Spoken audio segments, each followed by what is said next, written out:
Nā mihi nui e ho mā, kei te whakarongo mai koutou, ki te rongopaia ihu karaiti hoki.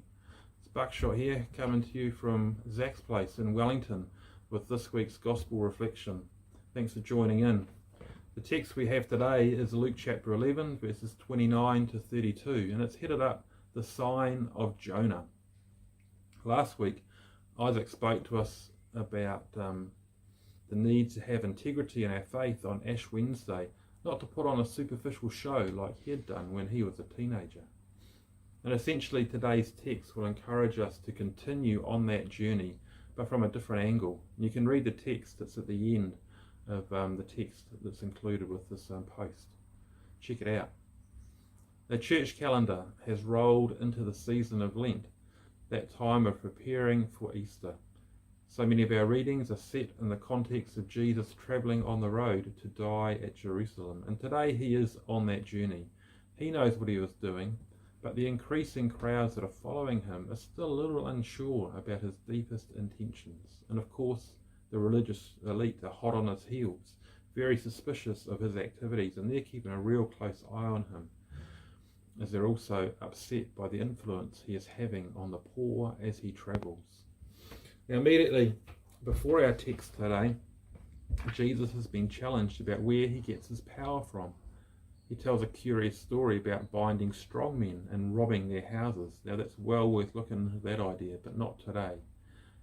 And those who are travelling with him are demanding that he show a sign to prove his magic and prove to them that they should continue to follow him. Now, this moment is concluded by Jesus saying these words: "On the contrary, a blessing on those who hear the word of God and keep it." Now, in response to this demand or desire to see signs of confirmation, Jesus states for us today that no sign will be given except the sign of Jonah. You are an evil generation. You have had plenty of signs, he's saying to the crowd, and those are religious elite as well. Now, we have the benefit of hindsight. We know that there is a connection between the 3 days that Jonah spent in the whale and the 3-day journey that Jesus took from the cross to his resurrection a few days later. So there is another melody going on here today, as there is in many of Christ's stories. Jesus today is calling the people who say they are God's to return to live in God's ways. Now, regularly the heroes in his stories are the outsider, while the character who knows the word of God fails to do the godly thing. Just think of the Good Samaritan, or the sinful woman who washes his feet with his hair at a Pharisee's house, or blind Bartimaeus.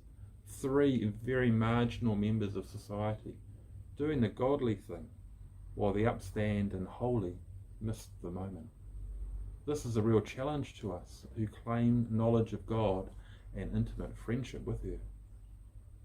So today he talks up the Queen of the South and the people of Nineveh, people not of Jewish faith or heritage, but they came seeking Yahweh, the God of Israel, while the people of Israel get called evil, not what they were expecting at all.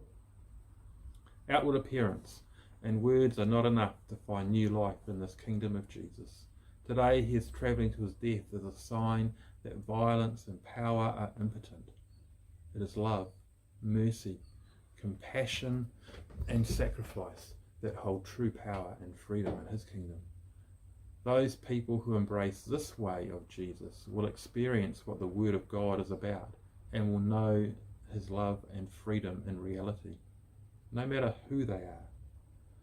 So it is a difficult journey, of course, for us to do this on our own, continuing to lay our own desires down and to let love spring from our hearts into loving action. During this season of Lent, we will hear this call again and again. And can we dare to take a chance on Jesus, to follow him to his Jerusalem cross in this spirit? I need to hear this and surrender my life, as I so easily forget to live in this way and let the pressures of life crush love out of my heart.